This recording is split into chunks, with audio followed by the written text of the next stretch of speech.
তালিবানের বিরুদ্ধে সংঘাতে জড়িয়ে আফগানিস্তান শাসনের পায়তারা করছিল পাকিস্তান। এ লক্ষ্যে শেহবাজ শরীফ সরকার হাত মেলায় ইরান ও তাজিকিস্তানের সঙ্গে। তবে এমন পদক্ষেপই কাল হয়ে দাঁড়ালো ইসলামাবাদের জন্য।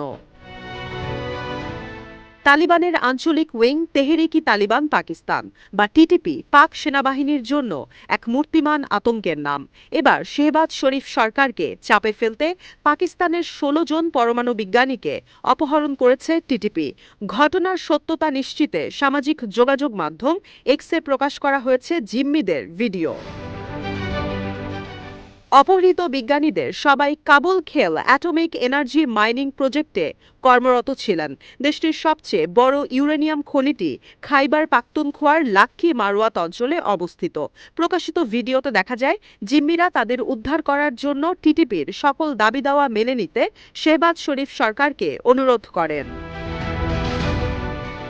এক বিবৃতিতে তেহরিকি তালিবান পাকিস্তান জানিয়েছে, বিজ্ঞানীদের ক্ষতি করার কোনো ইচ্ছা নেই গোষ্ঠীটির। দীর্ঘদিনের দাবি দাওয়া পূরণ না হওয়ায় ইসলামাবাদকে চাপ প্রয়োগের লক্ষ্যে এমন পদক্ষেপ নেওয়া হয়েছে। টিটিপির দাবির মধ্যে রয়েছে তাদের বিরুদ্ধে চলা পাক সেনাবাহিনীর অভিযান বন্ধ করা। এদিকে স্থানীয় বিভিন্ন গণমাধ্যম জানিয়েছে, বিজ্ঞানীদের অপহরণের সময় খনি থেকে বিপুল পরিমাণ ইউরেনিয়াম লুট করেছে টিটিপি। পাক পরমাণু বিজ্ঞানীদের অপহরণের খবর এমন সময় এলো যার কিছুক্ষণ আগে বৈঠক করেছে তালিবান ও ভারতের প্রতিনিধি দল। দুবাইয়ের এই উচ্চ পর্যায়ের বৈঠক অনুষ্ঠিত হয় বুধবার। ভারতের পক্ষে উপস্থিত ছিলেন পররাষ্ট্র সচিব বিক্রম মিসরি। অন্যদিকে আফগানিস্তানের প্রতিনিধি দলের নেতৃত্ব দেন তালিবানের ভারপ্রাপ্ত পররাষ্ট্রমন্ত্রী মাওলাওই আমির খান মুত্তাকি।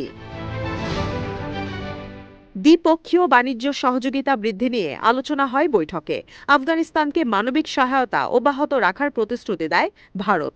নয়াদিল্লির এমন বন্ধুত্বকে স্বাগত জানিয়েছে কাবুল। এর মাত্র একদিন আগে আফগানিস্তানে পাকিস্তানের সাম্প্রতিক হামলার বিষয়ে নিন্দা জানায় ভারতের পররাষ্ট্র মন্ত্রণালয়। ধারণা করা হচ্ছে পাক বিজ্ঞানীদের অপহরণের পেছনে হাত রয়েছে ভারতের। তালিবানকে শায়েস্তা করার লক্ষ্যে প্রতিবেশী তাজিকিস্তান ও ইরানের সঙ্গে গোপন চুক্তির অভিযোগ রয়েছে পাকিস্তানের বিরুদ্ধে। উল্টো দিকে তালিবানকে সাহায্যের জন্য এগিয়ে আসে তেহরিকি তালিবান পাকিস্তান বা টিটিপি ও বেলুচ লিবারেশন ফোর্স বা বিএলএফ এর মতো সশস্ত্র গোষ্ঠী। যুদ্ধকালীন এই পরিস্থিতিতে ভারতের আগমনকে মোদি শেহবাজের ছায়া যুদ্ধের সঙ্গে তুলনা করছেন বিশ্লেষকরা।